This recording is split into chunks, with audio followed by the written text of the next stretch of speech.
Goal setting just doesn't work unless you use a method like the one I'm gonna go over today. Hi movers and thinkers, it's Jeff, and welcome back to my channel where we discuss the mover thinker mindset, or to put it more simply, the body and mind connection. In this episode, we're gonna talk about goal setting and why your technique or method might not be working. I'm gonna share one of my personal techniques called the Goal Power of 3 method, and then I'm gonna show you how to implement that technique for yourself. The Goal Power 3 method is a personal system of goal setting that is always evolving with your life.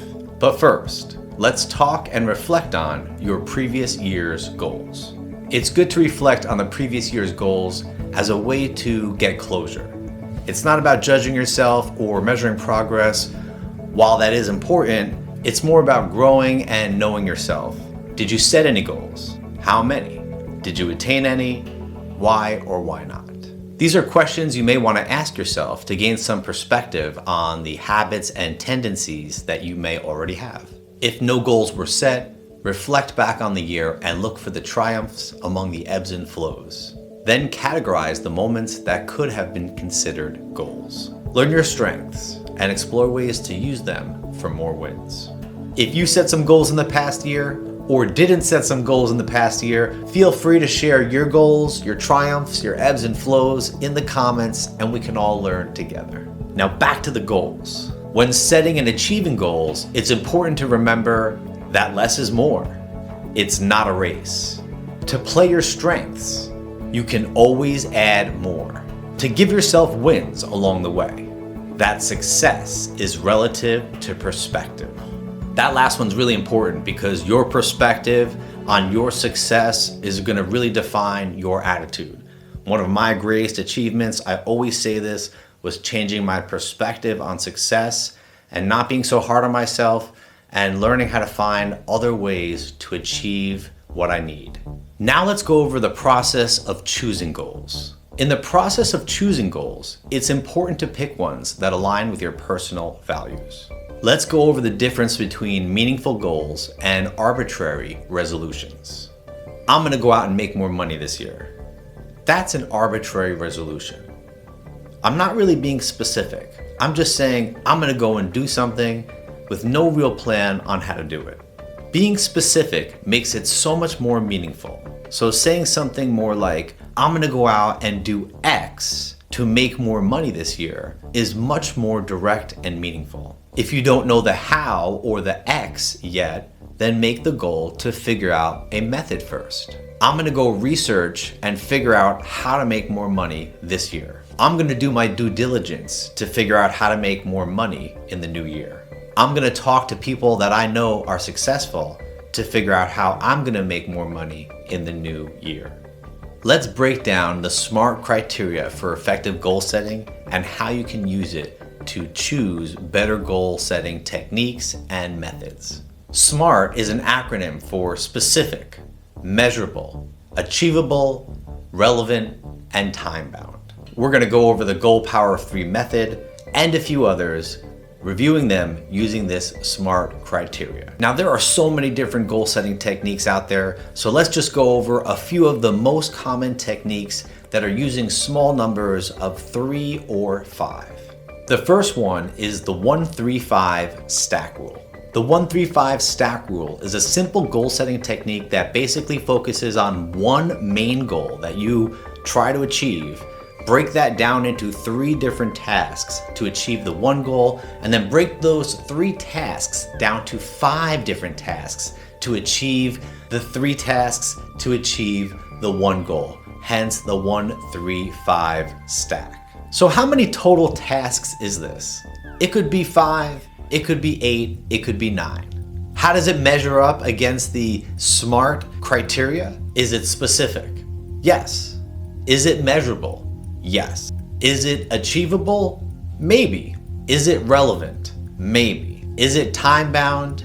Yes. Now the reason I'm giving it a maybe on the other 2 categories is because you're breaking these tasks down in reverse and that could lead to some confusion. You might choose the wrong path. You might break it down the wrong way. So I'm not against this 1-3-5 stack rule, but I do think it is a little more time, a little more effort than I would want to give in my daily tasks. Up next is the 3-2-1 rule of productivity. The 3-2-1 rule of productivity is basically giving you 3 main tasks, 2 secondary tasks, and 1 personal task. So it's really 6 different tasks for the day, and then you're organizing them by importance and personal versus work. If we rank it in the SMART criteria, is it specific? Yes. Is it measurable? Yes. Is it achievable? Maybe. Is it relevant? Yes. And is it time bound? Yes.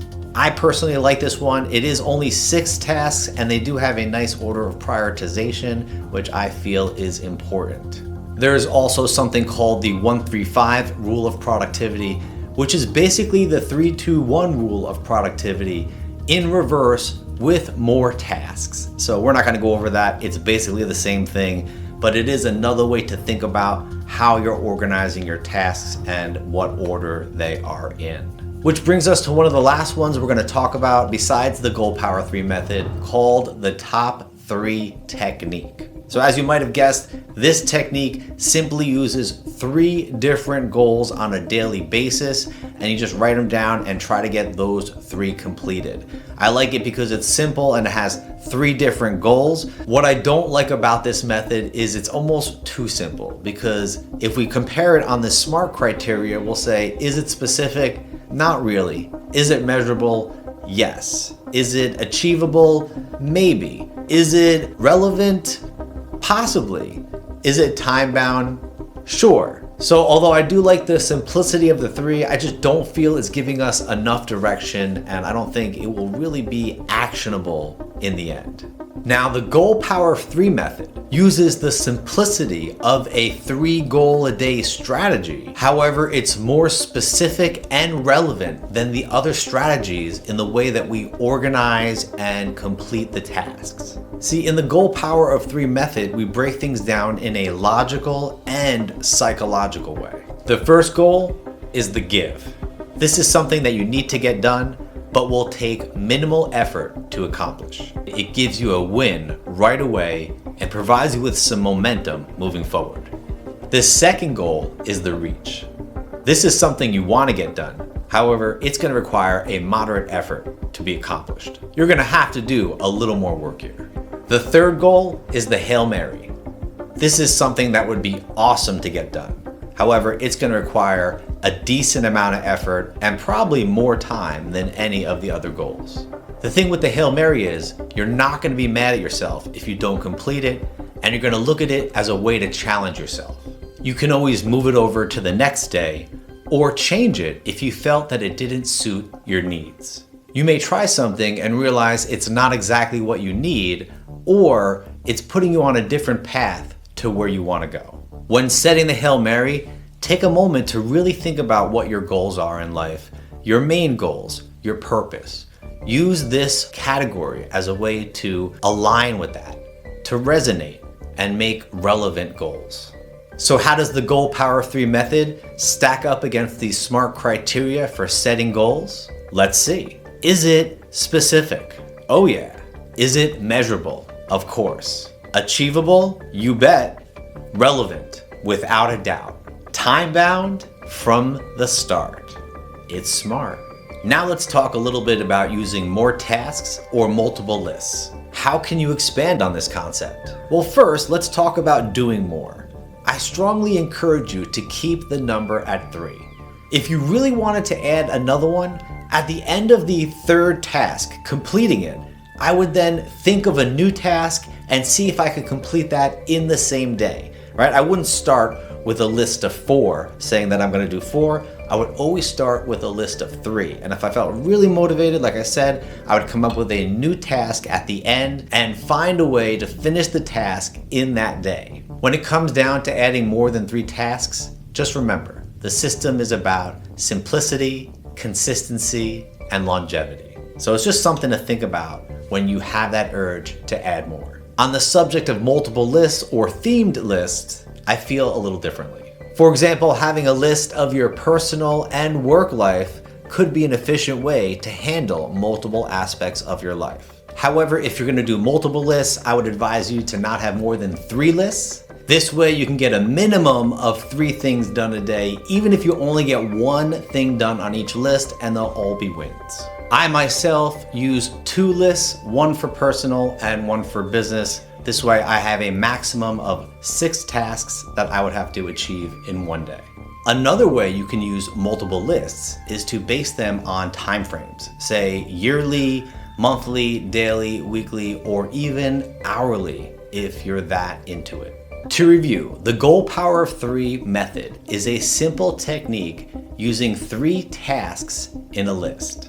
The list is then organized into 3 categories: the give, the reach, and the Hail Mary. And the list can be used on any time frame, yearly, monthly, weekly, hourly, as long as the tasks are adjusted accordingly. I hope this provides you with some information on goal setting and helps you to really formulate your own technique, or please using my Goal Power 3 method. In my next video, I'm gonna go over morning routines. I'm gonna share my personal morning routine and offer tips that you can use to improve your own. Lastly, I appreciate you sharing some of your valuable time with me. Leave a comment, say hi, join the community, move more, think more.